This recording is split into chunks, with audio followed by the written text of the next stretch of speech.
So good morning, everyone, and welcome to this new session of Positioning AI seminar series. Just to make a brief introduction of the course, also especially for Tobias. As you know, the course explores how artificial intelligence is reshaping architectural practice, but not only from a technical point of view, but more in its operational and strategic dimensions. And in particular, we are interested in understanding AI not simply as a tool, but more as a technology that somehow goes to redefine the very conditions of design. And so here we are to discuss two different guests during this series about these topics. But before we start, for the people that were online before, today's lesson will end around 4:30 p.m., so a bit early, because Riccardo Piazzai, the other guest, has an unexpected issue, and so he will take part in one of the upcoming sessions, so in next weeks. And now I leave the floor to Maria Luce at first to briefly introduce Tobias and then to the Tobias intervention. Yeah, thank you so much, Luciana. Actually, I'm going to do a tiny introduction also about myself, because I think maybe some PhDs in the architecture don't know about me. I'm an assistant professor in design in your very same department. That's it. That's my introduction. And I work also in the space of AI. That's why I'm here. Part of this initiative, and also why I'm in contact with Federica and Luciana. So moving on to Tobias. Tobias Revell is an artist, designer, researcher, educator from London, specializing in futures and technology through critical practice. He is design futures lead at Arup, where he leads the Foresight team in delivering large-scale strategic futures and sustainability projects for internal and external clients, and developing futures literacy across the firm. He specializes in the use of design approaches to deepen engagement, enhance the quality of outcomes, and question underlying assumptions in tackling complex problems. He exhibits, writes, lectures internationally on futures, art, design, technology, and imagination. Tobias is really busy doing a lot of stuff. Right? So that's on you now. Thank you, Maria Luce. Thanks, everybody. Good afternoon. I join you from the Arup office. This is not my home, to make clear, because Maria Luce was a little bit confused that I might be at home. And yeah, I'm really pleased to come and talk to you about this nascent topic of what AI implies for our industry. I'm just going to share my slides a little bit. So this is quite an interesting one, actually, because I come at AI from two places. So the first is that I've been doing a PhD for most of my life now on design and the social construction of artificial intelligence, which I began in 2017 when I would, the questions around AI were still relevant, but they weren't as sort of pronounced as they are today for obvious reasons. And that has been an interesting journey. And I'll talk a bit about what that is, but also because of that, the sort of knowledge that's given me over the field and the domain has meant that at Arup I've been quite deeply involved in a lot of our AI initiatives, and particularly our strategic thinking about AI. So I don't know has anyone ever seen Dusk Till Dawn, the film? I changed the picture, Maria Luce, for just for you. It's not a great film, but it starts off as it's a sort of Tarantino, I think Robert Rodriguez and Quentin Tarantino wrote it, and it starts off as a crime caper, George Clooney and Quentin Tarantino, black suits and everything else that you'd expect, and then in the second half suddenly becomes a vampire horror story. And so this talk is going to be a little like that because I'm going to try and talk about some of my PhD work amidst a bunch of Arup stuff and how they come together, and or how because this is sort of an open question, how I've been thinking about them coming together and how one might bear relevance on the other. So bear with me. I'm going to try and speak as clearly as possible, but appreciate that English isn't a first language for everyone. So if you need something clarified or elucidated, or I'm speaking too fast and excitedly, please say, and I'll come back to anything as I go. So And I've actually forgotten where I'm starting. Yeah, so I'm going to start by talking about Arup a little bit and set some context for those that are maybe unfamiliar. So Arup is a London-based international design firm. We've existed since 1946. I've worked here in my current stint for 3 years, but I also worked here about 10 years ago. And Arup's domain is the built environment. So although we do architecture, and that's one of our businesses, it's a small part of a much larger piece, which looks at large-scale infrastructure projects, sorry, let me get my slides back. Yeah, looks at large-scale infrastructure projects, looks at energy systems, water systems, climate resilience, looks at transport, looks at community engagements, all sorts of different things. So just some more data on the firms. About 18,000 of us across the world. London headquarters, about 2,500 of us in this office. We're based in 140 countries, and there's some statistics there about the firm itself. And like I said, although we do architecture and these sort of projects that I kind of call charismatic mega projects, so things that are, so I'm just moving windows around on this tiny screen. So famous for perhaps the Sydney Opera House, which recently had its 25th or 50th anniversary, should probably know that, completing the Sagrada Familia using some very clever machine learning to complete Gaudi's lost plans, and things like the Shard in London. The Elizabeth line is a recent one in London that's been much vaunted. Most of what we do, like I said, is sort of systemic change. So it's not these sort of big architectural marvels. They are getting whole food, energy, water, transit systems and walking them through sometimes decades-long transitions and change towards different types of futures and towards more sustainable futures, which is Arup's objective. So that's what the role of Foresight sort of is. That's setting the context for Foresight. If you're looking at doing these projects that take place over decades, you need a Foresight team to help you understand what the changing future context is for Arup. So we sit amidst in this crossover between our colleagues and sometimes our clients in the built environment. So we talk about having internal clients who are these deep technical experts in the various engineering and design domains of the built environment. But we also compete with or collaborate with as well the whole field of sort of design and futures and foresight teams that are out there. So everything from your management consultancies to NGOs to small design practices and studios and things like that. We're working between those domains. We sometimes talk about this idea of a three-way split between quite high-level strategic work and projects, like some of the stuff on AI I'll talk about, stuff where we're working more directly with a business client. So we might be working, for instance, with, think of like like recently we've been doing a lot of work with a campus in Hong Kong, and so we're bringing a component of futures and foresight work to the development of this scientific campus. Or the third type of stuff we do is more like thought leadership, and I'll talk about some of those projects as well. So things where it's almost self-initiated work that's research that we think is interesting or relevant to our industry or our domain.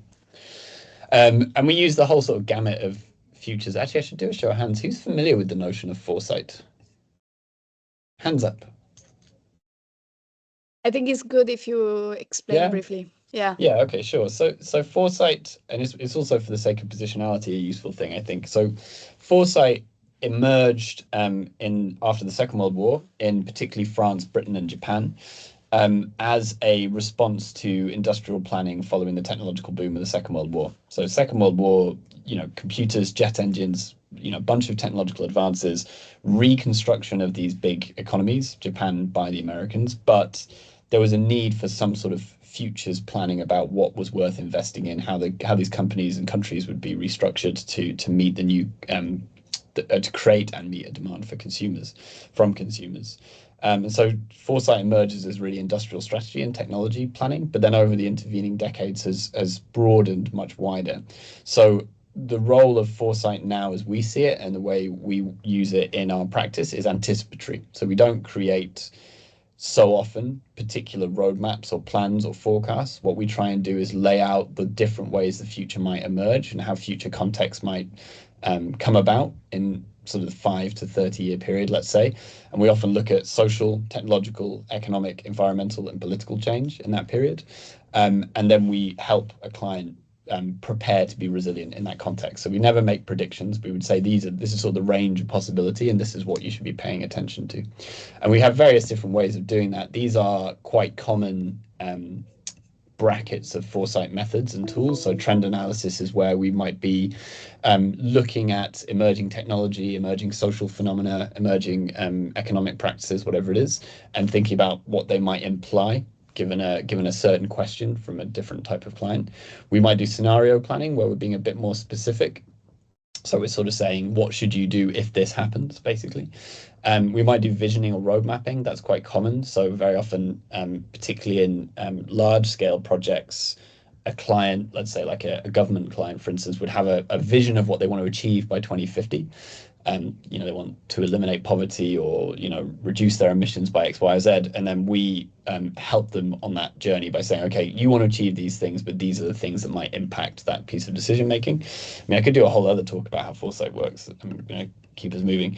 And then future proofing is maybe taking an existing plan or strategy and saying, okay, does this still make sense given what we now know about change? And as you might imagine, given the recent news in the US, we've been doing a lot of that as well. So how do we adjust our strategies for both Arup and some of our major clients, given the increased uncertainty of the US. And I think what's important underneath this about the way that we do it, and I should probably say we're about 20 people here in this London office. Actually, that's not true. About 15 people here in this London office. And then we've got teams in Madrid, Hong Kong, Melbourne, and Los Angeles, which are anything between 2 to 5 people.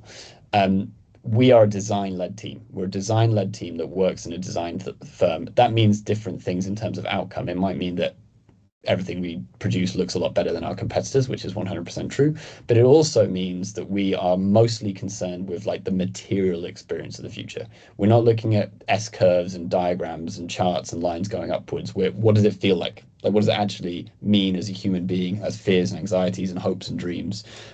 To have these kind of future changes happen. And we do a lot of that through stakeholder and community engagement. So we're not the type of team where you say, I want to know about the future of toilets, and we go away for 3 weeks and come back with a report on the future of toilets. We're going to go into some bathrooms and talk to some people in a non-invasive way. So that's the sort of approach that we take towards foresight. Actually, this is a good follow-on from that. So these are the sort of typical questions that we might, and I'm going to show some examples of work. So apologies if this feels a bit abstract at this high level. These are the types of questions that we commonly get asked, and I've been spending a lot of, I mean, over the 3 years I've been here, has been a big project of bringing the Foresight team together and reforming it and making it a bit more globally consistent. And we sort of gravitated around these 3 high-level questions. So as I was saying, what does the future feel like? So we're not so interested in how much money there's going to be. We're not doing big projections about, you know, how much a market's going to be worth. We're interested in what it feels like, because that then informs the design of cities and the design of buildings and everything else, because that's all about how someone experiences change. We're interested in, then once we understand what it feels like, what are the assumptions we're making about today that might need to be challenged? And that's very much the home of critical practice, with which I'm deeply comfortable. So it's okay, what are the things that we take for granted today that may be different? And then finally, you know, this is the bit that takes you from academia to industry, perhaps, is okay, so what? You know, okay, I have a good understanding of the future, I have a good understanding of what the assumptions I need to question are. What do I do about it today? I need to go away and make a change today, either to my company or to my policies or whatever it is. And so that's the hardest bit often, is to get to a point where you can suggest concrete action from understanding the future better. So some quick examples of work. This is a piece that probably has become quite, I've left the wrong title on there anyway. This is a piece that has become quite structural to us. So about 2 or 3 years ago, we were asked by our head of sustainable development to investigate the notion of regenerative design, which at the time was very nascent. It's a lot more well understood now. But at our scale, at the scale that Arup operates at, is still really, really alien and quite novel. So at the scale of, you know, products and interactions and things like that, I think regenerative design is starting to become more understood. And there's some great case studies of products and services and things that are tilting towards a regenerative approach.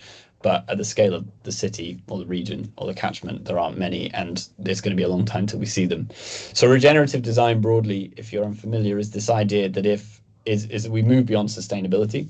So sustainability is about reducing harm as much as possible. Regenerative design is broadly about getting to a point where the things you're making, designing, putting out in the world actually have a positive effect. So they restore biodiversity, they improve soil health, they bring communities together, that kind of stuff. So reversing and restoring rather than simply reducing. That little chart there on the 3rd page sort of shows what that looks like. So the bulk of this work has been this regenerative design report. It's pretty sort of standard Foresight fare in a way. You know, the as much as it sort of pains me, the main output from a consultancy business is multi-100-page PDFs.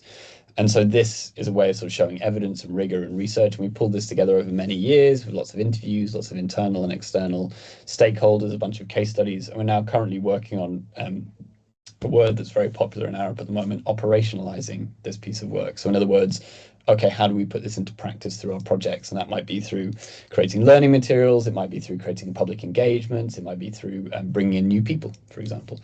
But for Foresight, the concern is, okay, again, what does this feel like? So what? Like, we've got this abstract idea of regenerative design.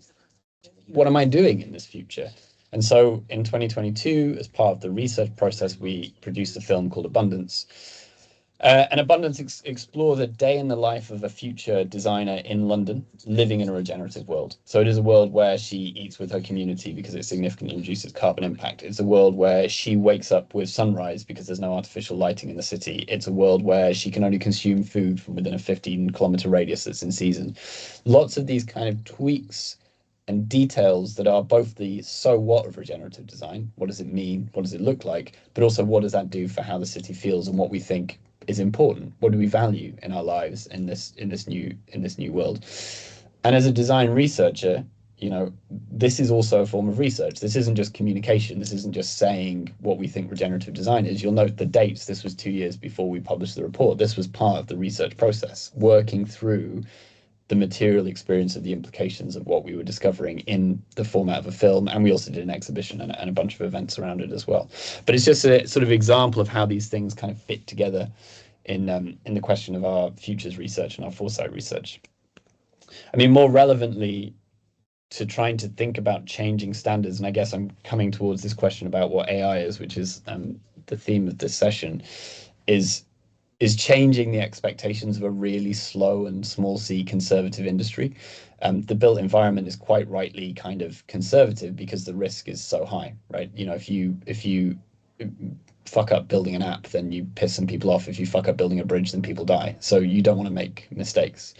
And so one of the projects that I think is a great success here, and I was reminded, I was talking to someone yesterday about this, and I was reminded of how actually the potential for this project is quite incredible. We have an organization in the UK called the Chartered Institute of Building and Structural Engineers, CIBSE.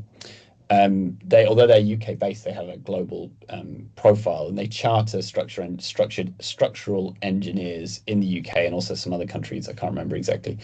And to do that, they have a series of benchmarks to which they measure good without going into the nuts and bolts of it. So it's things like safety, efficiency, meeting environmental standards, you know, etc. The stuff you take for granted.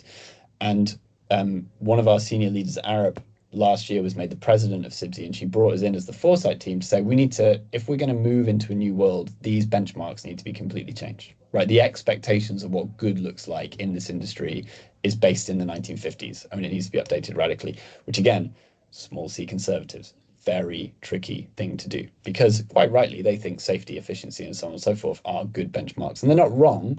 It's just helping them stretch it a little bit. So we did this project with CIBSE, with a bunch of the members, hundreds of them over a few months, doing a series of workshops and interactions and things to sort of pull out what good might look like given contextual change. So thinking back to that, some of those charts, we sort of say, well, this is what you think good looks like, but this is how the world's going to change over the next 5 to 30 years. So what does good look like in those contexts? And we came up with these things that we wanted to move, and this is primarily about buildings, right? Building performance. What do we want to move our benchmarks to, our goalposts to? So away from individual benefit towards collective social usefulness, away from human users to multi-species users, away from efficiency to contribution, so away from sustainability to regeneration, you know, away from not unhealthy to making as well, et cetera, et cetera. You know, so this whole mindset shift that we wanted to do with this organization. And there's a phenomena called the Overton window. Any of you familiar with the Overton window? No, it's really rad. Really, Jay, you know the Overton window? No, okay. Well, okay, so let's do a test. Let's do a test. Yuri, do you think we should lower the drinking age to 8? I can't hear you. Is my sound off? No, it's his audio. Yeah, okay. Oh, okay. Maria Luce, should we lower the legal drinking age to 8 years old? No. Okay, should we lower it to No. 17? Uh, There you go. That's the Overton window. So the Overton window is you stretch expectations of someone really far, so that when you suggest something more moderate, they're like, oh, okay, that actually sounds all right. So that's the Overton window.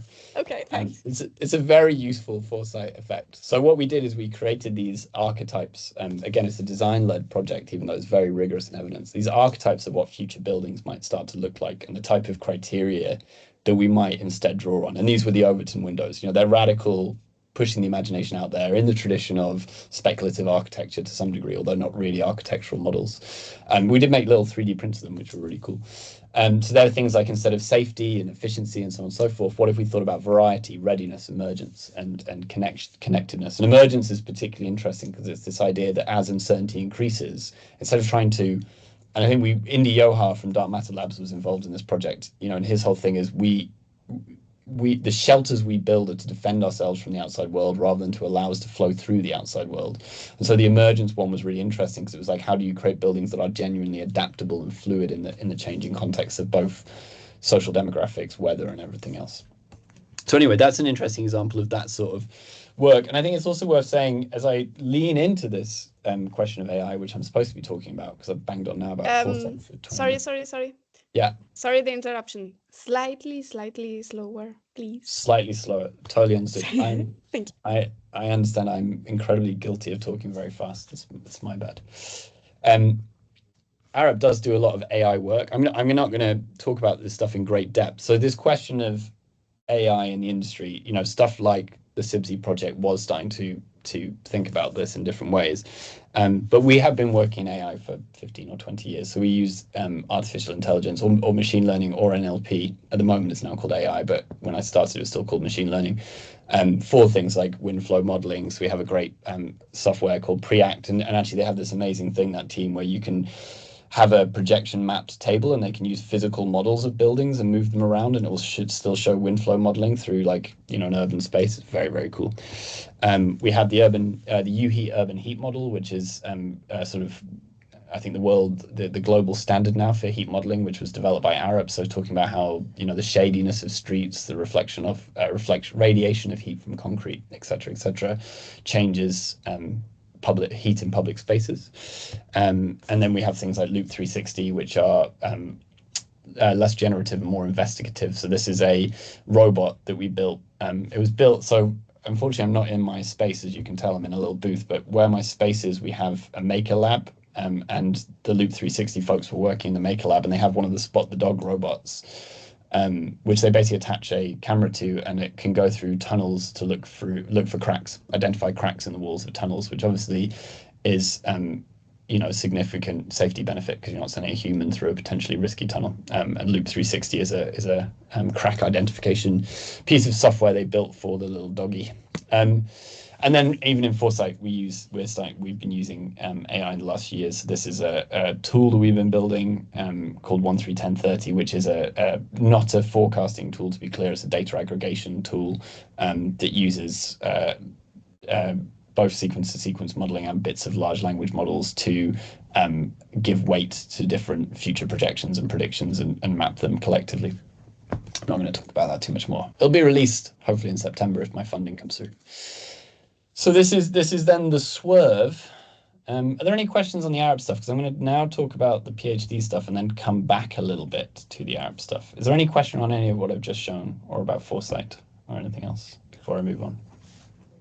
I do have a question. How much of all this work at Arup is driven by, like, I don't know, higher level decision making, and how much on your sensing something is important? Because you said there are these projects that are like, how much freedom you realistically have to actually explore? It's such a subjective question, because an easy answer is as much as we want, but it has to be relevant. We can't just do whatever we want. So it has to be. I'm trying to think of another example of a project that we've done like this. There has to be relevance to it. So the way we would go, there are different ways that we might do work. So one way that we do work is we're asked to do it by either an internal or an external client. So an internal client or an external client comes to us and says, we want to know about X, Y, or Z, or can you help us with X, Y, or Z? Now, in most cases, we would go back and say, you're sort of asking, and this is not unique to Arup, we go back and we say, well, you're asking about X, but what you're really asking about is Y, Z, and A, and B, and C, and S, and T. And we can put together a thing that helps you think about those things. And then maybe we can do a part 2 where we really focus on X. And again, that might be an internal client or an external client. The other way it would come up is we know that there's either a business or a strategic priority. So regenerative design, for instance, is a strategic priority. The business knows that they want to be a leader in this field in the future. And so we can make a case that we should spend a certain amount of time researching and developing that work because it ticks these particular boxes. It's not as formal as like doing a funding proposal, but it sort of has a similar weight to it, right? There has to be some purpose to it. Arup also has an internal funding mechanism called Invest in Arup, where anybody can apply for funding to do their own research. And again, there are certain like criteria that has to meet, but it's remarkably flexible compared to academic funding. Actually, it's much more straightforward in a way, because as long as you can say, yeah, this is about innovation, or it's about community engagement, or it's about sustainable development, they're like, fine, have some money, go and figure this thing out. Nice, thank you. No worries. Yeah, we as a team have a particular set of missions and criteria that we're supposed to be doing, and we do those. So it's helping our accelerator businesses, targeting our emerging markets, increasing futures literacy and capability across the firm. There's like a couple others. So as long as we can say, you know, this project with water is one of our accelerator businesses, therefore we should be doing it. And we're about a third billable, as I said. So as long as we bring in about a third of our expenditure from profit-making work, which we easily do every year, then we're all good. Yeah, cool. Anything else? I don't see hands raised, so I think cool. We're good to go. I'll crack on. All right, so this is a bit of a swerve into a very brief summary of my PhD work. As Maria Luce knows, I can talk about this for hours, so I'm going to try and do it in about 15 minutes. So yeah, my PhD is in design. It's a practice-based PhD, and it's called Design in the Social Construction of AI. So what I'm interested in, I'm coming from the position that artificial intelligence is a socially constructed phenomena. It is a technology, it is some mathematical theory, it is some apps and gizmos and gadgets, but it's also science fiction and policy and marketing guff and hype and bluster and everything else. So that grab bag of stuff is the social construction of AI. And my question is, what's the role of design in that process of social construction? So how is design used? How are design techniques and strategies used to socially construct, particularly what we might call a mainstream imaginary of AI? And also then how does critical practice untangle or problematize those mainstream constructions? So again, without having 2 hours to go into it, I'm going to just quickly rattle through some examples of what I mean. So there's lots of different, the PhD is structured through these different kind of strategies and approaches at quite a high level. So there's things like how we might recycle historic imaginaries. And this is an interesting example that came out last year. There was an app out of Y Combinator called Optify that used computer vision to track the efficiency of production line workers in factories. And one of the phenomena that you often see in the way that the potential of AI is sold is by drawing on past potential. So on the left-hand side are the 100-year-old time and motion studies of Frank and Lillian Gilbreth. If you aren't familiar with Frank and Lillian Gilbreth, they are some of the most fascinating people to have ever existed. The film Cheaper by the Dozen is about them because they had 12 kids. Anyway, mad. But they did these time and motion studies for armaments factories in the US, where they basically, tried to track the physical movements of people and make them much more efficient for the sake of the production line. So again, it's this idea that the human body is the inefficiency in the mechanized system, and that needs to be optimized through computer vision. Y Combinator actually deleted this, the post about this app shortly after the outcry about it. They also feature heavily Frank and Lillian Gilbreth in Tom McCarthy's book, The Invention of, it's called The Invention of Something, which is about, it's about body tracking in cinema.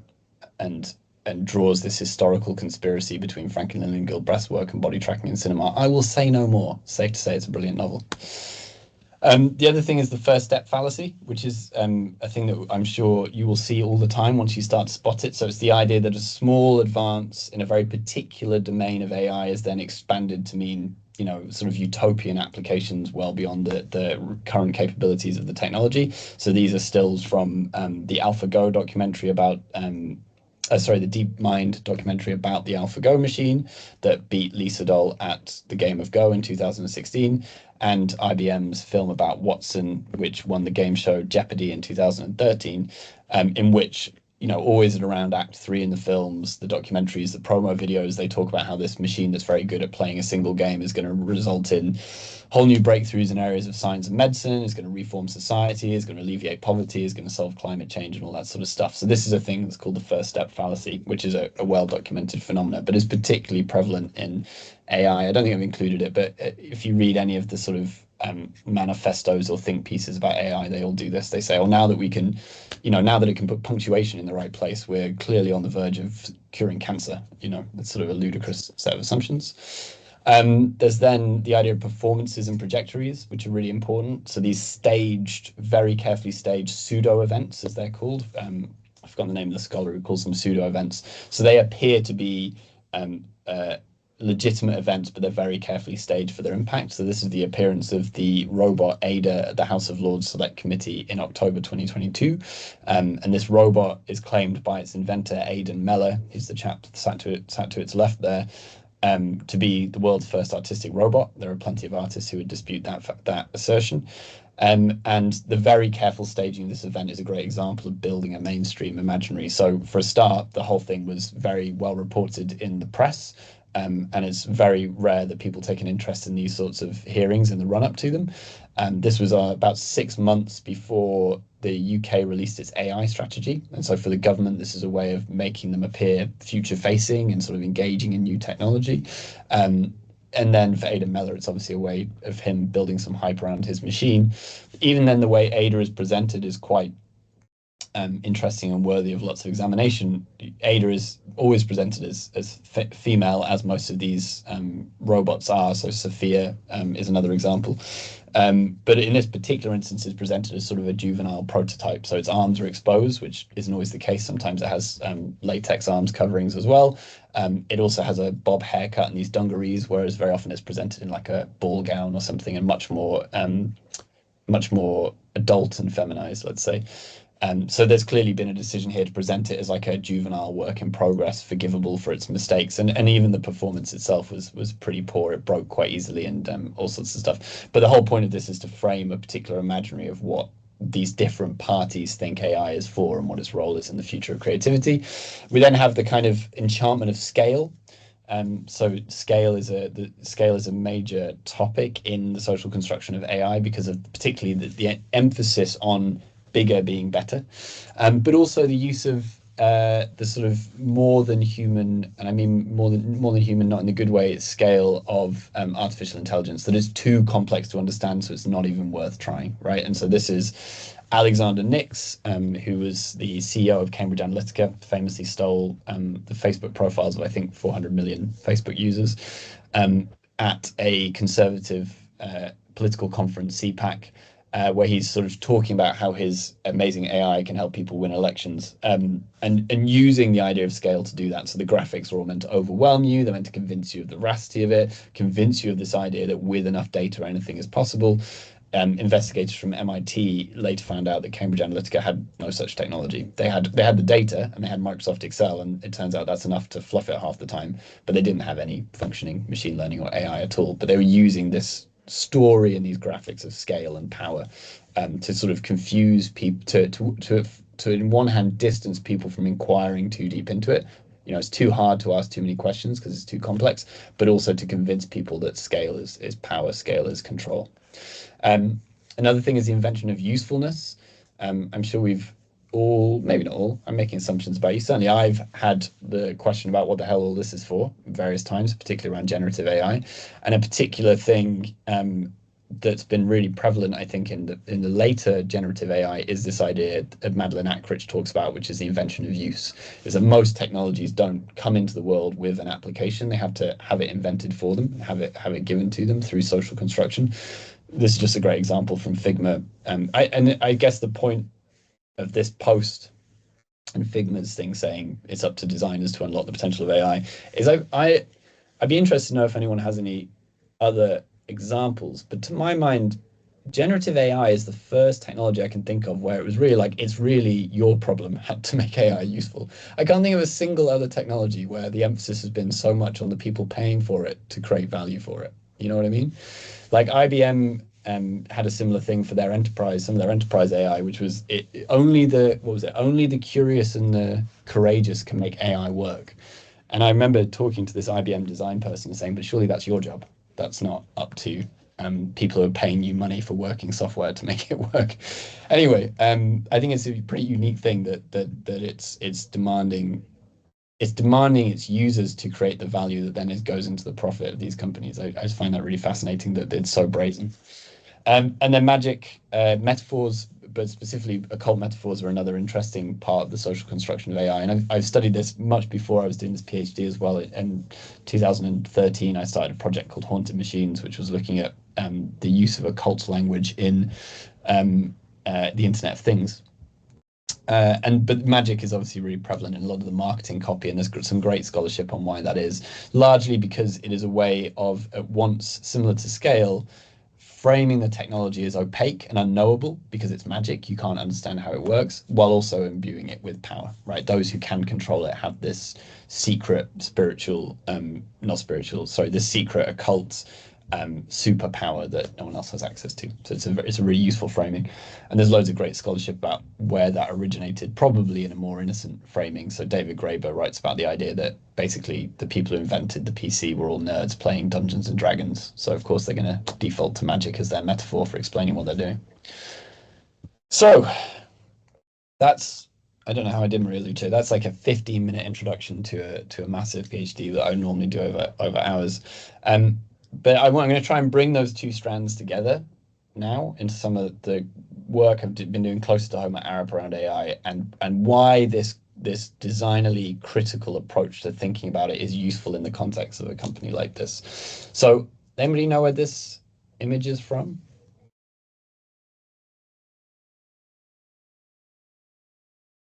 Oh my gosh. No. They don't put enough nerds in university anymore. That's the problem with it. So this is a still from 1983's Star Trek 3, The Search for Spock. This was a time... Star Trek. Huh? Star Trek. Just Star Trek, yeah. And let me tell you another time about how I found out that 7 of 9 from Voyager is responsible for Barack Obama's 2016 presidential victory. So this is a period in which science fiction is becoming quite mainstream, right? We've had 2001: A Space Odyssey, the Alien, Star Wars was 1976. You know, it's getting up there. So Gene Roddenberry and the team behind Star Trek put a bit more emphasis into really think about the design of the Starship Enterprise in some of the earlier Star Trek films. So this appears on camera for a split second, and it's from the teleporter room on the Starship Enterprise. So. And the reason I love this image is it talks about a design world in which they could imagine a technology that could dematerialize you into your atomic form, beam you thousands of kilometers away to another planet or a ship, rematerialize you, and then you just walk about as if nothing happened, which is what they all do, but everyone's still smoking. So this is what the concern of Futures and Foresight is that we're very good at this thing called the extended present fallacy. So John Sweeney's idea, which is that we tend to think about the future as just like today, but with fancier gadgets. And that's not the reality of change. It's social change, it's economic change, it's environmental change, it's political change, as I said. And I mean, we can get into a much deeper discussion about this, but to what degree is technology a symptom of that change versus a driver of that change is a great, massive question in science and technology studies, but they definitely go together, right? They're definitely connected. It's not as simple as you just add technology to an existing society. And in the case of Star Trek, also remove all politics, because there's no politics in Star Trek at all. So science fiction has this role in has this really powerful role in constructing futures as well. Minority Report, I'm not going to ask you to see Minority Report because I'm assuming it's not going to be many of you. Minority Report is an absolutely fantastic science fiction film for designers. It's an okay science fiction film, but for designers, it's a really good science fiction film. So if Star Trek 3 was very early in the beginning of thinking about the design of these worlds, Minority Report is probably one of the examples. So Alex McDowell was the production designer on Minority Report, and he worked with a bunch of MIT researchers on a lot of the technologies in it. So Minority Report is based off a Philip K. Dick short story of the same name. And the conceit of it is that it's a future in which a technology exists that allows people to predict crime before it happens. So Tom Cruise works for this new police agency who have access to this technology, and the film explores the moral implications of having such a technology. But the crucial bit, and one of the reasons that Minority Report has had all this staying power and such a powerful hold over how particularly Silicon Valley technologists think about the future, is because of the quality of the design. So it's one of the first times that public audiences were exposed to gestural interfaces, augmented reality, autonomous vehicles, eye tracking, all sorts of technologies that we now think about in this near future technological vernacular were brand new for Minority Report. It had this huge influence. David Kirby has tracked the amount of dollar investment into these technologies that came as a direct result of Minority Report, and it's in the hundreds of billions. It's had this significant influence. I mean, I am singling out Minority Report, but I'm more broadly talking about the fact that our imaginaries of futures are driven by technological change. Significant influence. There's a whole Wikipedia page about the technologies, and anytime you see coverage of consumer electronic shows, or anytime a local government announces that they're going to be doing predictive policing, Minority Report is referenced as it's almost like out of Minority Report. I guarantee you that if you were to go to Google News now, and I might do it in a second, and search Minority Report, there would be a story from the last month that it says, this new technology is like something out of Minority Report. So there's this problem in foresight and futures then of thinking back to that Star Trek example, how do we expand the thinking about new technologies, particularly a technology like AI? This is the only quote I've put in this whole talk, so I've managed to keep it quite non-quote level. But for anybody thinking about the future, this is probably one of the most important essays to read by the philosopher Frederick Jameson, who says, "I would argue that most characteristic futures/science fiction does not seriously attempt to imagine the real future of our social system. Rather, its multiple mock futures serve the quite different function of transforming our own present into the determinate past of something yet to come." So I'm trying to bring this together in a really awkward way. When I'm faced with the question about, which is what I've been doing for the last 2 years, and I'm going to talk about how this has been substantiated, but the question I've been asked for the last 2 years is, what does AI mean for Arup?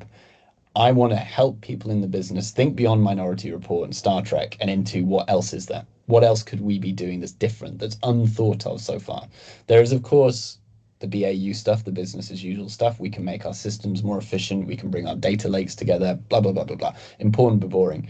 What else could we be doing that someone has genuinely not thought of? And how can we, going back to those 3 circles I showed earlier, understand what assumptions we're taking into kind of panic responding really to this new technology? Because like I say, built environment's a small c conservative world, and there's about 30 people in those 18,000 people who actually know how machine learning works. So it's a panic response, and we've got to manage it in a decent way.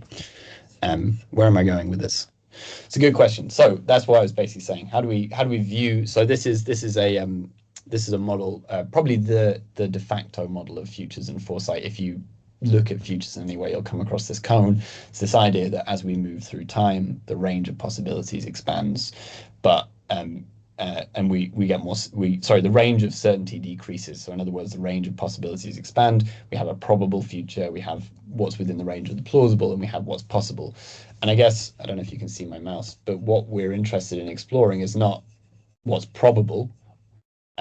What we should be doing is questioning what is preferable, because who's telling us that they prefer it, and who for, and for what reason?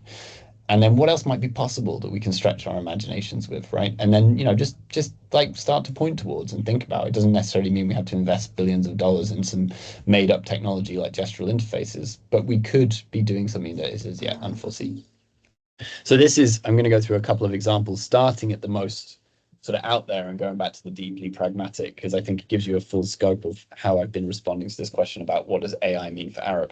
So this is part of our regenerative design work. This is Common Ground, which we produced for Berlin Design Week in 2023. And again, it's another film about a regenerative future in which people have a different way of living with the materials in the world around them. But in this case, we did feature AI quite heavily, but rather than being a tool for productivity or efficiency, it's a tool for relating to the world around us better. So the AI helps us understand the systemic connections between seeds and species and rivers and air flows so that we can see them, we can understand them, and we can hold them in our hands. I'm really interested in this quite speculative idea that what AI enables us to do is to take tens of thousands of years of data across millions of data points and put them in the palm of your hand so that you can not control it, but you can understand your position in this much more complex systemic world when we're talking about things like biodiversity or decarbonization. And moving down that chain towards the deeply pragmatic, there's then our thought, sort of more mainstream thought leadership. So we've been running a publication series this year called AI for Future Cities. We just launched the energy one last week, and then we launched the one on design and planning in January. The next one coming up is on water, which will be in July. And these explore with a 10-year outlook, so starting to move beyond a bit of the hype for today, explore what the implications of artificial intelligence on these domains within cities are. And it's quite an interesting project because we're able to stretch the bounds a little bit. You know, if we say, for instance, in the case of energy, an ambition is that we could automate the responsiveness to supply and demand, what does that start to mean for what, you know, a building looks like, you know, and how this decentralized energy grids are set up? If we're starting to think about the idea that electric vehicles are plugged into a city grid as part of its energy infrastructure because they all have a battery in them, what does that mean for how they're controlled and directed? What sort of policy implications does that have today? If, you know, there are some countries in the world, I think Norway, where 95% of new vehicles sold are electric vehicles. Like, how do we need to start preparing today for that long-term future, using these quite light touch speculations to bring some thinking into today? And we also wrap, you know, because this sort of work does try and cover as many of those bases as possible, we bring in some of the stuff around questioning assumptions. You know, what if our current energy policies don't work? What if the various regulations that are set up, like TNFDs and TCFDs, change over that time? And then we also always end with, like, recommendations. What could you do now if you're a city planner, if you're work for a national energy operator, if you're an energy engineer? What could you be thinking about today to help you prepare for what the world might look like in 10 years' time? And then we put in case studies as well. And then I suppose the bigger piece of work that I've been doing over the last 2 years has been this internal strategic piece. So working with various different leadership groups around the business to plan out what Arup's role might be in different AI scenarios. This was a great little project that we did in 2023, where we basically produced a 2x2 scenario matrix of different ways that AI might roll out. So the top left one is like the CERN for AI. So basically government step in, regulate it, becomes a public good, becomes a scientific endeavor. The top right one is kind of what we ended up with where we are now, massive enterprise stacks of AI that are highly isolated and siloed. The bottom left one is kind of like, you know, an app style world where AI has almost no centralized standards and there's just lots of different microservices that you kind of hobble together to try and make it work. And then the bottom right is kind of full pirate, nothing can be trusted, you know, rogue agents everywhere. And basically, you know, walk through a relatively standard Foresight project with our different leadership groups on, okay, what's better for Arup in that scenario? Those are the green post-its. What's worse? What might we have to change? What do we do now? And then also, what are the implications? So in the second part of this exercise, we walked through the implications for our industry, our clients, our business, our projects, and our people, to sort of say, okay, so what should we be thinking about? What should we be doing now? And all that over 2 years, fed into this, which is probably the most significant piece of work I've ever done at Arup. So over the course of 2 years, speaking to about 200 people, hours and hours of interviews, workshops, and transcripts, we managed to produce a 712-word AI policy, which launched in the beginning of this financial year, so the beginning of April. And I've always sort of worked in and around policy. I'm not a policy expert. I used to run a design studio that specialized in policy design, but you know, we weren't experts, we were just winging it. But I am, you know, even in the built environment or anywhere, I do maintain the idea that the spreadsheet and the policy are the most powerful levers of change you have, because from them, everything flows. So we launched this policy in April. We're now engaged. There's nothing I don't think anybody would find surprising in here. It's all about fair and equitable and safe use of AI and things like that. I mean, the bit that I was really excited about was point 4 in the commitments. We will encourage a culture of curiosity and critical thinking for the considered use of AI. That was a hard slog to get that included. But the point of this is now we get to operationalize this policy. And I say we, it's me and one other person called Raphael Moore who've done this whole project, which is, okay, what does that mean for our supply chain? What does that mean for our HR and people team? What does that mean for our cybersecurity team? What does that mean for AMS, which is project management? Like, how does this then become instantiated and materialized in what we actually do day to day, which is the difference from having a high-minded speculation and manifesto to, okay, this is actually going to change the way people work, procure new software, work with clients, share information. And that, as a designer, is an incredible opportunity, an incredible lever to have, I think, to make really positive change by, you know, throughout this exercise of producing this policy, constantly looking 10 years in the future. How do we make sure this policy is ready for that? Because it's not for today, it's for what we're going to be doing over the next 5 to 10 years. So how do we constantly reflect from today and back to the future in this iterative cycle? And I think that's the end of it. It is. I'm going to end there. Wasn't bad, I don't think. 40 minutes. Yeah, that's great. Thank you so much. Let me see. Let me change my view, which is really weird. Oh, 1 second. I'm gonna take a picture of this because it's really funny. You know, you can have the view where we sit together. Yeah, where you're. It's really funny. Yuri is the most funny. Thank you so much. It was really, well, I know part of your work, but it's nice how you contextualized also in the Arup activities. Do we have questions from the audience?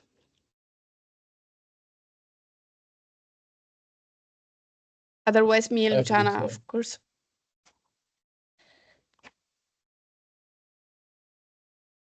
Well, let me take on one of the last things you were talking about, the spreadsheet. I love this idea of the spreadsheet as a powerful tool, no? This element of power where you actually can make things happen, can change from having conversations about something into actually making change happen. But how do you get to actually having these spreadsheets? It's often like, how do you start? This is really organizational power dynamics, I think. I think now with AI, maybe it's easier because people acknowledge that we need to have these kind of conversations, but also how does a designer ends up into that position to actually have a voice and lead the conversation about policy around AI in a company like that? So this is perhaps going to be maybe unfair, but I'm going to say it anyway. As a former academic, so I think it's fair. I think there is a tendency in designers, unfortunately, to not want to do the boring work.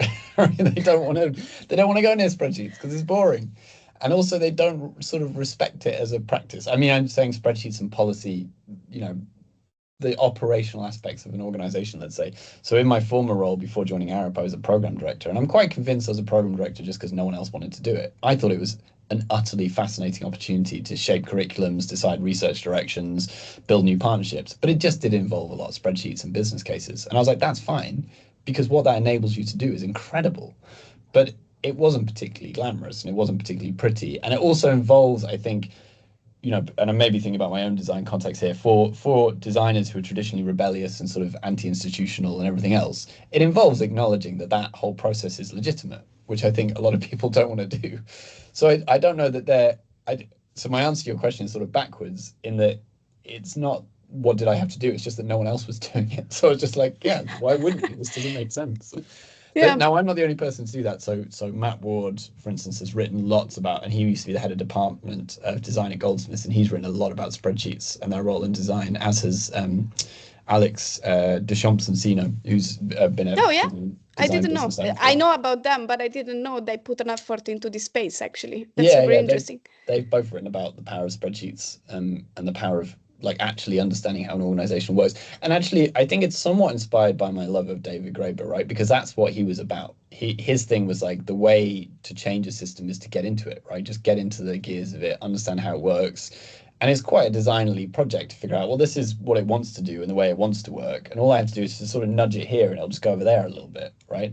And once that's a sort of design project. You're just understanding the tendencies of an existing system and how you can slightly tweak them for a new outcome. And that's a design skill, I think. It's just having the sort of the wherewithal to think it's legitimate to apply it to an institution, not just to a glamorous project. Yeah. I agree that sometimes as designers, architects, we tend to consider only I cannot say creative, I was told, in in relation to architecture, but the generative work in as worth our effort. Yeah. But indeed, all the organizational one actually is the one that enables that. Yeah. So, yeah. It's a kind of thankless task, right? No one's going to thank you for doing the budgeting, you know. But no. But it makes you the most powerful person in the room. That is true. Yeah. That is true. So, Luciana, I will go on with questions, but jump in as when you want. Same goes for all the people in the audience. Feel free to jump in with the questions. So I'll start with one that I know already the answer to, but I want to hear. So, AI is presented as this revolutionary force for many things in many sectors. Yeah. How do you see that? Do you see the revolution? Do you feel the revolution? Again, it's such a well. I know the answer you're tilting at. So maybe I'll clear up. But I think there's a definitional thing. So is it revolutionary? That's arguable, right? Because it could be revolutionary, right? You know, if we're going to use the term in a literal way, the French did have a revolution. They kind of went back to where they started, but they went through a bunch of change and a bunch of value shifted, and there were a bunch of things before the dust settled. And it's like, well, we're kind of back to where we started, but we've now got a constitution and a smaller empire, and there's a Westphalian state and things like that. So in a sense, yes, I do think there are elements of it that are revolutionary in that it is upturning a socio-technical regime and forcing a lot of navel gazing about what creativity is or what work is or what's going to happen to white collar labor. And the results of that, much like if you were in Paris in 1787, are sort of unknown. You don't know there's another 9 years of revolution ahead of you.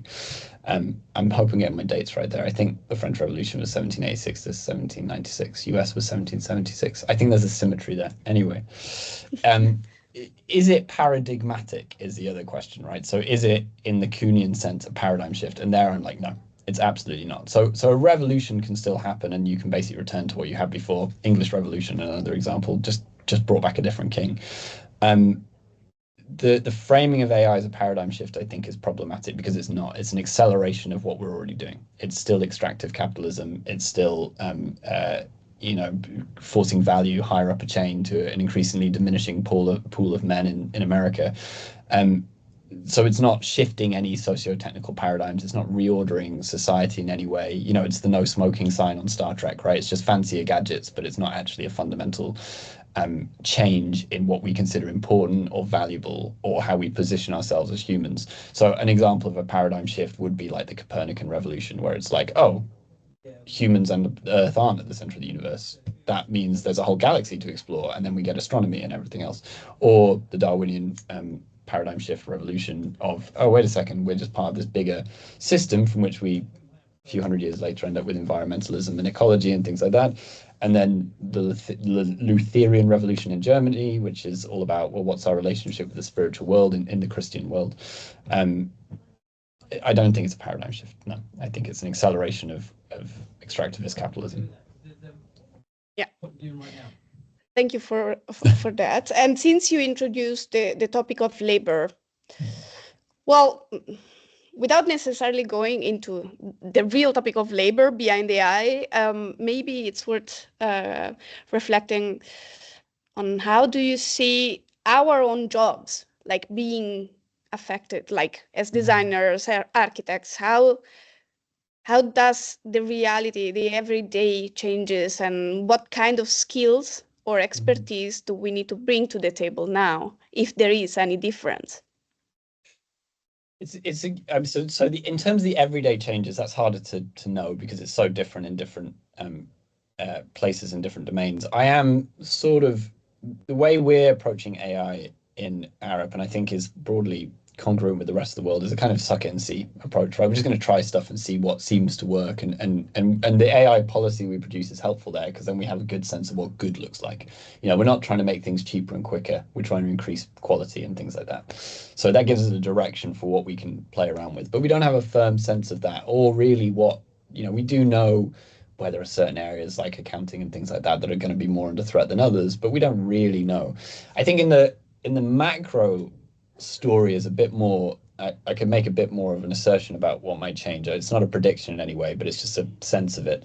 So there's a great phrase in futurism called "what happens to musicians." So it goes, "What happens to musicians happens to everybody." So basically, musicians are always the people you look at first. They're most impacted by technology, largely because they're highly engaged with technology and highly technologically augmented by dint of their industry, but also because their margins are super thin. So it affects them in really dramatic ways.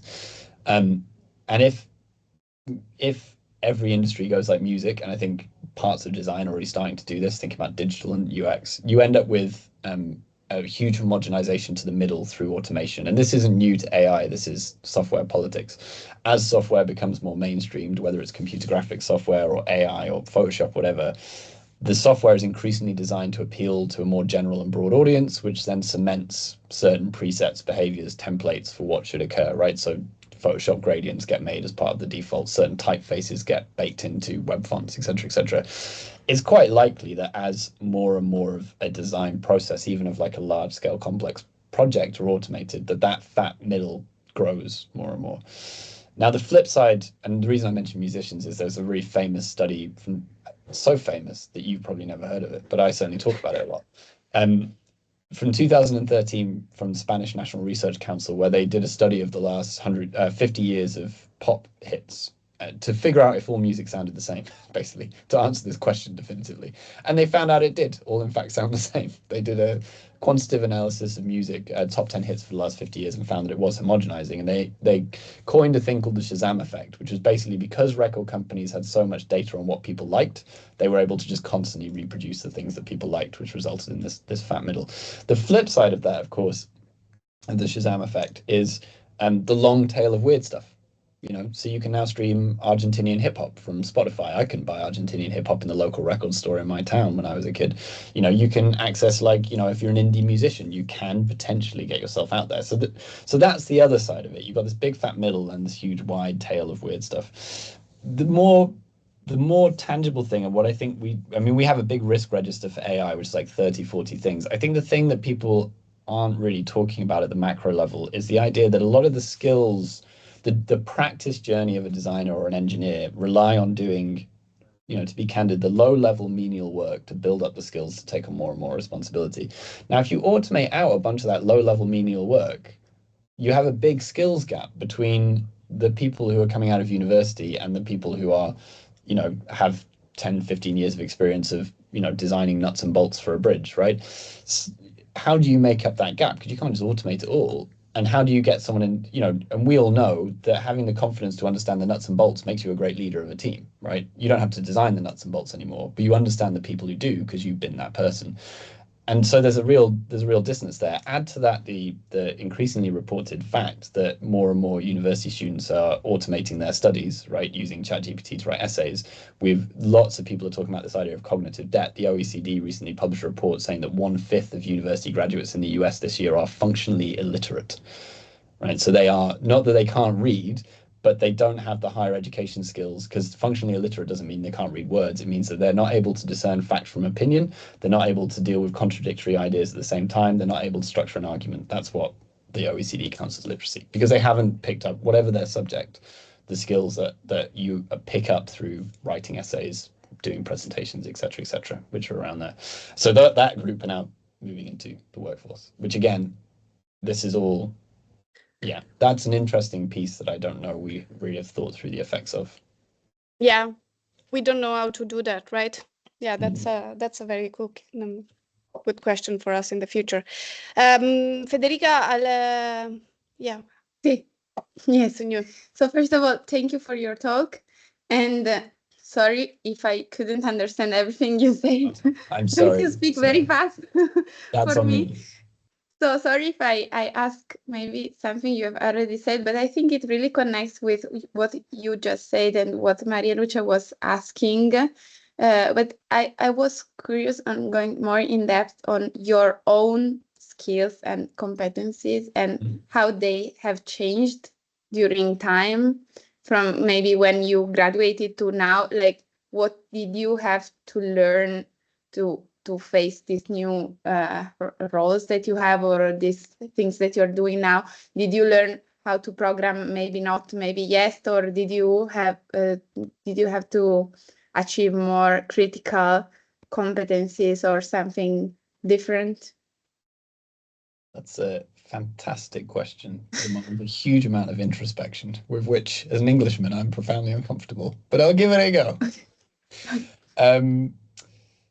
It's a great question. Apologies for talking too fast. I know I always do. I've been in public speaking. No, I'm sorry if I couldn't understand them.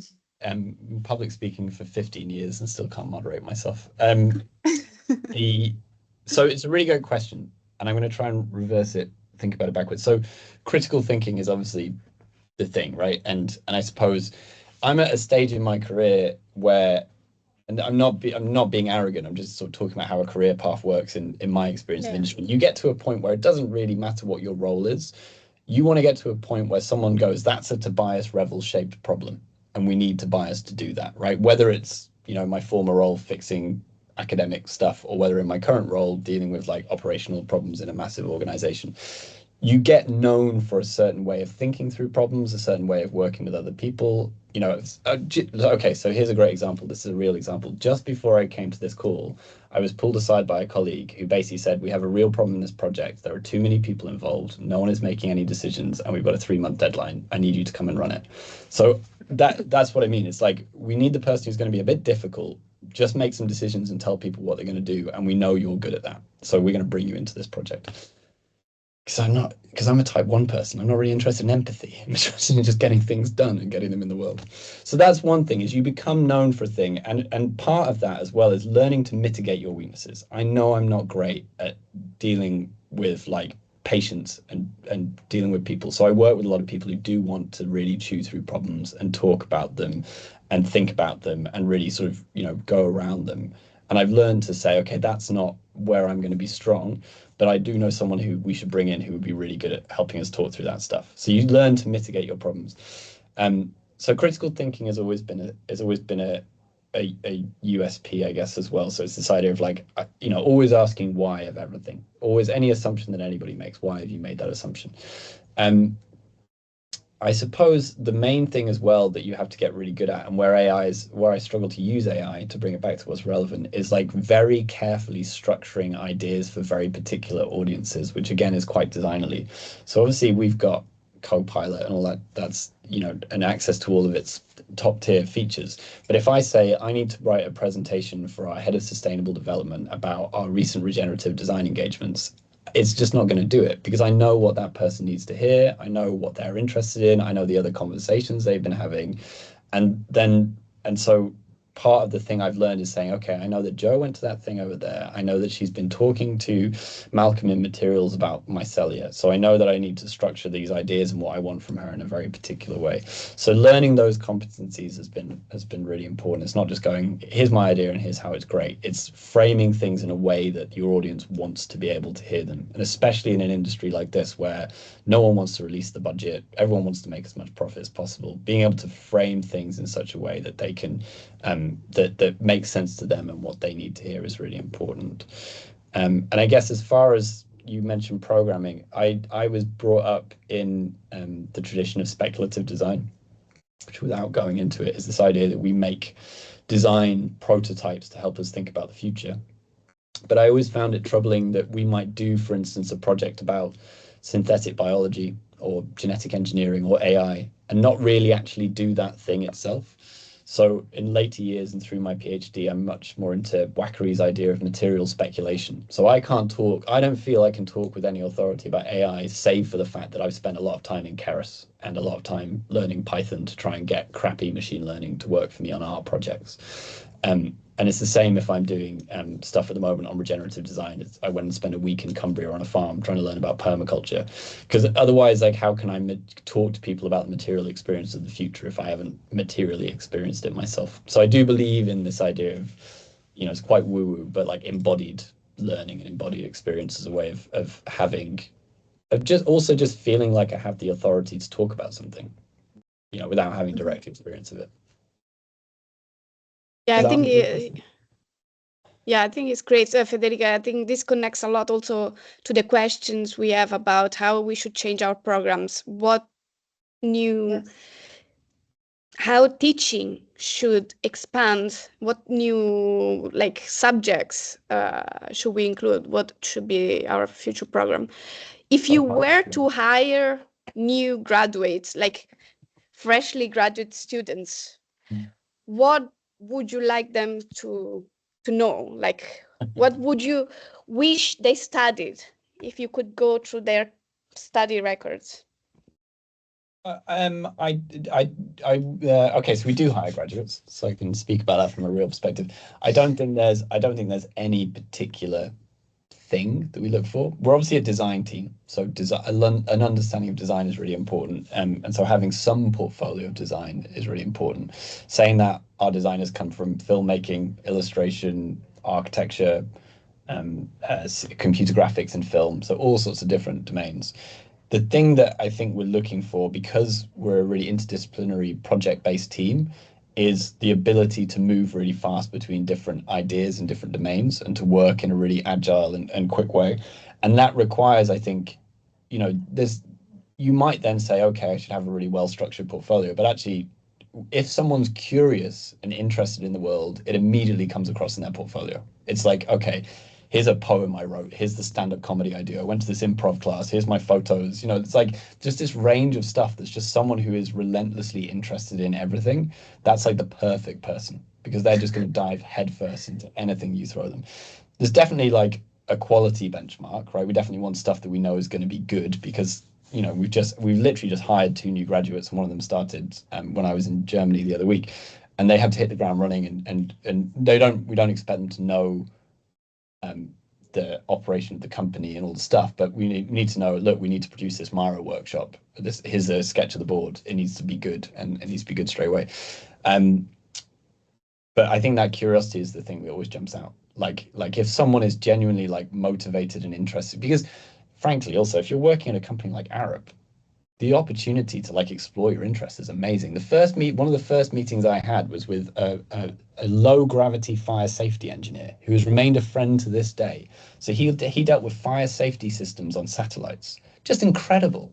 I just never thought that was someone's job. And I'm like, oh God, of course. Someone has to think about how fire works in low Earth orbit, right? And we have someone who does that. And I ended up just completely fascinated. And there's all sorts of people like that. So if you're looking at a company like this, having that ability to be genuinely interested as a motivating driver of what you're doing is incredibly important, and comes across, like I said, straight away in a portfolio. Yeah, that's beautiful. So I don't know what that means for our curricula, but maybe it doesn't need to. I think that's really interesting, because sometimes I think there is a layer of informal education we get on other channels, and there is a strong part we need to get from university and formal education, and then there is all the rest, and we have the freedom to actually get the rest in the ways we want. So an organization like Arup is what I call a lifer organization. I don't know if that's right, but they want you to start and stay for your whole career, which is incredibly. Oh, yeah, that's the model, right? That's like you join as a graduate and you retire in your 60s or 70s or probably 90s nowadays. But that's the point. So no one's expecting anybody to be like the perfect designer on day one. It's more about the attitude. But the other thing that means is there's a huge amount of thinking about future skills. So we sit right next to the learning team, and they're constantly looking at, well, not constantly, obviously, but they're always referring to the World Economic Forum's critical skills index, which is like what are the things we're going to need by 2030? And, you know, if you study architecture and produce a, you know, how do you show that you are developing those skills and have the potential to continue to develop those skills, critical thinking, creative thinking, futures literacy, systems thinking, et cetera, as you develop, right? And again, it's that curiosity, I think, is the biggest part of it. It's that idea of like being like, I'm really interested in how nature-related financial disclosures are going to play out in Jakarta as the world's biggest city by 2036. And so I've done a building about it. It's just like that's the thing, right? Yeah, you've done the building and the execution of it might be brilliant, but the point is your curiosity about a very particular knotty question is what drove that. Yeah. The city was Jakarta. Just for sorry. Did you get it? That was Jakarta? Oh, I don't know. I bet not. Because it was hard for me this time. So that's great. And my accent. Actually, that is London accent. Yeah. It's actually super interesting, this thing you're telling us about Arup, because actually the word is going somewhere else, no? Most of companies, but also academia itself, if you are a researcher, you are expected not to stay in the same place for too many years. And that is challenging. On one hand, of course, it makes you grow, to move. But at the same time, it also sacrifices some other aspects of life. So I think it's interesting, I think, the parallel between talking about regenerative futures, care for the planet, and looking at our ecosystem and stuff. And then, because many companies now do that, but at the same time, forcing people to counter all that relates to care and regenerative practices by requiring to constantly move and stuff. So it's really nice to actually hear about it. I have a slightly unrelated question that might be connected to the tensions. Actually, I can keep that question for later, Eric, if you have a question. So go ahead. No, you can continue. No. Okay. Sure. So thank you for the presentation, first of all. It was massive, so many points you touched upon. So I'm not even sure if I have a question or not, but I was curious about something that it's related to our presentation and how AI is represented. You discussed how AI is often represented as this massive thing, has a scale that we cannot comprehend, or at the same time as a black box, something we cannot comprehend. There is no way, something magical, so powerful, and only for a few selected people. Also something dangerous, which is a representation, is something that big tech also uses to capitalize, right? Because if it's dangerous, then we have to invest in those same big tech to prevent that. And I think related to this idea of representation of the role that AI has, sometimes we also discuss AI as a tool. Sometimes AI as some augmentation, as a prosthesis maybe, or as a lens, as an agent, as a collaborator. And I think all of these metaphors that we use in a way move the direction of AI in different paths.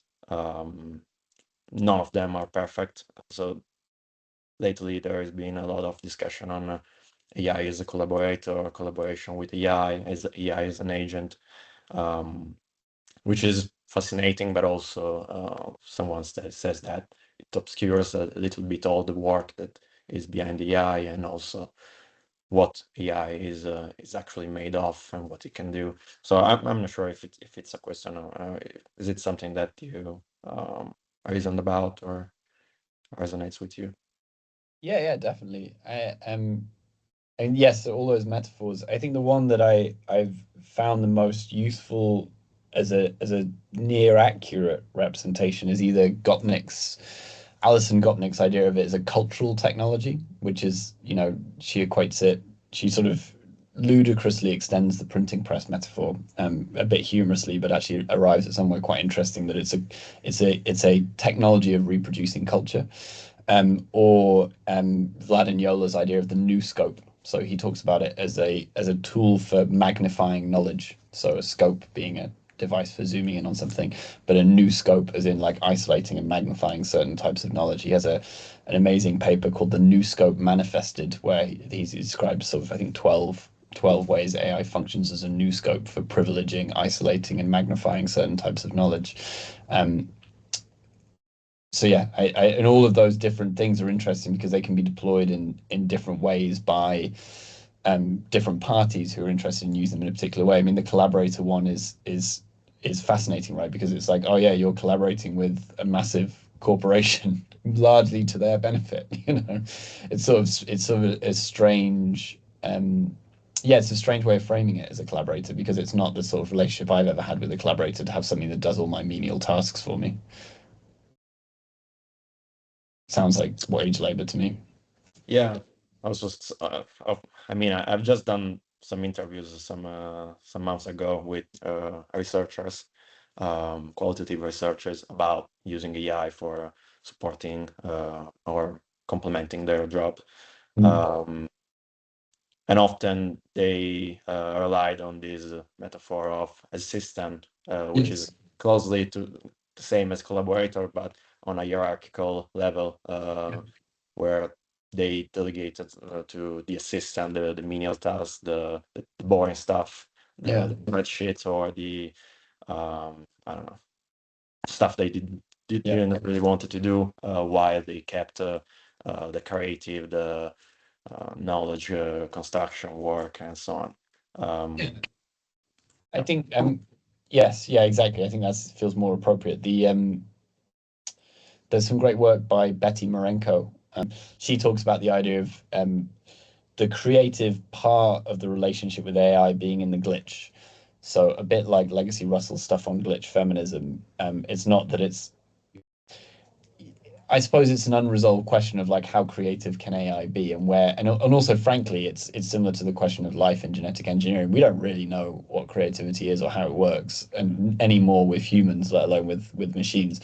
So but Betty's thing is like, there's an opportunity for having a machine which performs in unexpected ways and invites serendipity into your experience, which then allows you to generate novelty through that interaction. So it's treating it in a much more material way, but becomes a form of collaboration. I think, Maria Luce, you've also looked at similar things in some of your work with Dave. So that's quite interesting, where you're not approaching it as if it's anthropomorphized in any way. You're treating it as a system of knowledge which can be surprising if tweaked the right way and provoked in the right way. Okay. Yeah. And I think I didn't show any of my projects, and I didn't show any of my projects last week in Germany, but that's sort of the approach I've taken in my own AI work, is like, let's take these things at face value and reduce it to an absurd point, and then see what emerges. Like, let's just boil it down over and over and over again until we get to the absurd core of this proposition of this software, and whatever's left is our creative novelty. Yeah, that's cool. And it's an ongoing work. I wish. I don't have the time. Okay. My PhD supervisor suggested I do an exhibition. I'm like, I have no idea where half the work is. I don't know. It's like, some of it's under my sofa, some of it's in a warehouse somewhere. I don't fucking know. Who's your PhD supervisor now? It is Matt Ward. So Matt Ward at Goldsmiths. Okay. My main supervisor, but also Joe Lindley. Yeah, also Joe is. Yeah. That's really cool. The exhibition idea is potentially really cool if you have time for it. Don't encourage them to make me do it, because I don't want to. I don't have time, and I have no idea where any of the projects are. No. Not gonna push it. I didn't say this year. It can happen next year. Maybe. So I just want to go back to the question I had before, and maybe it will come a bit weird at this point in the conversation, because it was about the tension between our imagination around AI and the reality we actually live in, and this tension between what's possible and what's actually what's imaginable and what's possible to realize, both in terms of what we imagine with AI but also what we imagine about AI, I would say, because there are these two words of working around AI. One is to actually use it to do the work of imagination, and one is to actually use the work of imagination to maybe steer towards better AI. And both, in my opinion, feel like there is a constant state of tension. Yeah. I don't know if you have something hopeful to say in that space, I mean, like save yes us. and no. I think that problem is bigger than AI. I think it's a problem that has been well documented by scholars from Mark Fisher and Graeber again, and I'm trying to remember Jameson and various others. Silvio LaRusso has recently written a really good piece about late futurism, and he's identified some of these key people, which is the idea of future foreclosure more generally, which arguably is a project that's been going on since the end of the Cold War. So the idea that there only is one future, and it is the Minority Report, highly technocentric future. There's a huge amount of this, because obviously, as you'd imagine, it's quite a large part of my sort of scholarship. But in the scheme of time, the period in which we've looked at technology as the instantiation of futures is only relatively recent. I mentioned Foresight emerging in the post-Second World War. That's really the beginning of the period in which human generalizing massively, but let's say society looks to technology as the place where the future is made. Now, before that, technology had been associated with the future, but as a symptom of the future, right? The car is the symptom of the industrial age, right? The Volkswagen Golf, the Volkswagen is the symbol of German superiority and social superiority. Future didn't come through technology. Technology was a symptom of future. It's only in the 50s, 60s, space age, atomic age, that the technology itself becomes the instantiation of the future. And then with the end of the Cold War and Fukuyama's idea of the end of history, whether or not that's true, there was a concerted project to foreclose future possibility, which was part of the Cold War project. In Britain, it was called TINA, There Is No Alternative. And it was a policy from the Thatcher government to focus education and arts funding and things like that on the virtues of, this is a massive generalization again, but like the virtues of Western society, effectively. And that was a way of foreclosing future alternatives. That's why it's called TINA. And so there's lots of arguments to say that project has continued. And so if we had to look at, I said at the beginning, the debate over how far technology shapes society or society shapes technology goes on.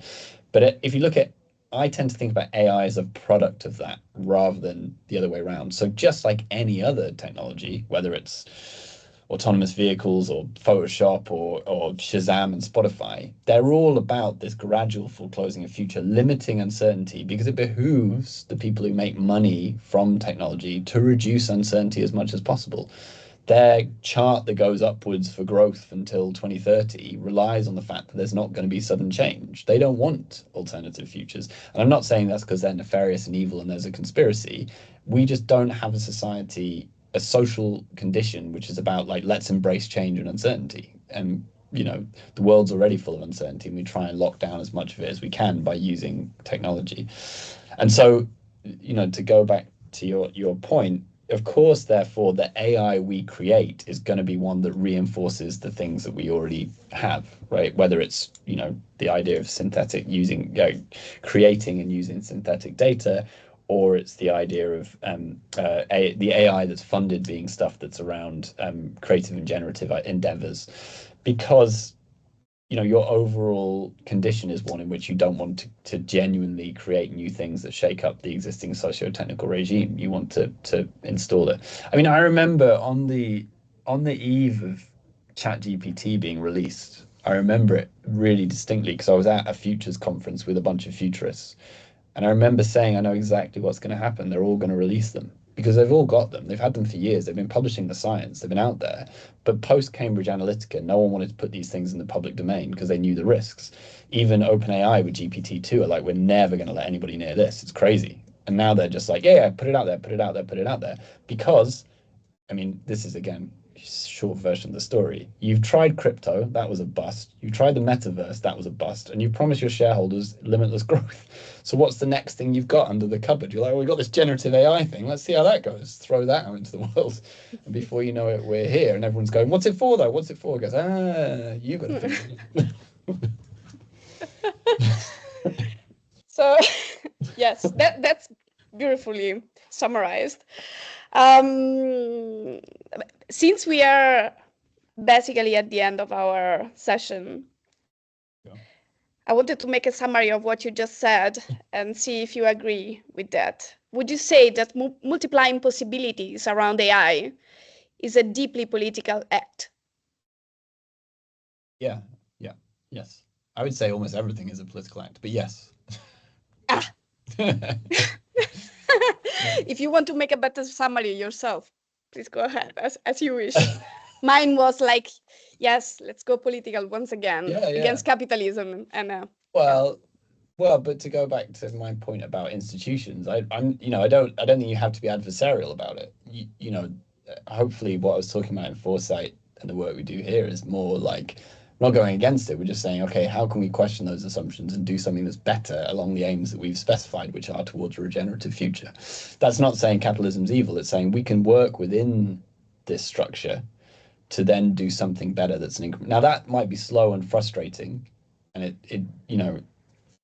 it's not as activistic perhaps as I would like it to be, but it's effective. It definitely works. It results in change. It results in people making different decisions. It results in people with power and spreadsheets and big building sites making different decisions, which is real change. Not saying that the activism and deep politics isn't real change. I mean, the other thing I would say is that, and this is maybe back to the critical design thing, is if part of the point of having a critical practice is acknowledging that even if you're producing mainstream work, you are engaged in a political act. You are assuming a certain political condition and small p political condition for the world and what it's going to be like, and the design you're putting into it, and who's going to benefit from it and who's going to be harmed from it. That's yes. So I think I found my hope, and my hope for the future is in the spreadsheets. Thank you so much for that. I needed it. If nobody else has other questions, I see there is something in the chat. Oh, what's the summary made with Eric? Oh, I don't do that. It's just my interpretation. Anyway, thank you so much, everybody who joined. I hope this was insightful and engaging and fun as it was for me. Thank you so much, Tobias. It was amazing as always. What's happening in the back of you? I don't know. It's just it's so hot in this room. I'm having to use the door as a fan. Sounds good. We will let you go and breathe. Yes, thank you. Thank you so much again. Thanks all. Have a great Thank evening. you very much. Ciao. Ciao. Bye-bye. Bye. Thank you. Bye-bye. Bye-bye. Thank you.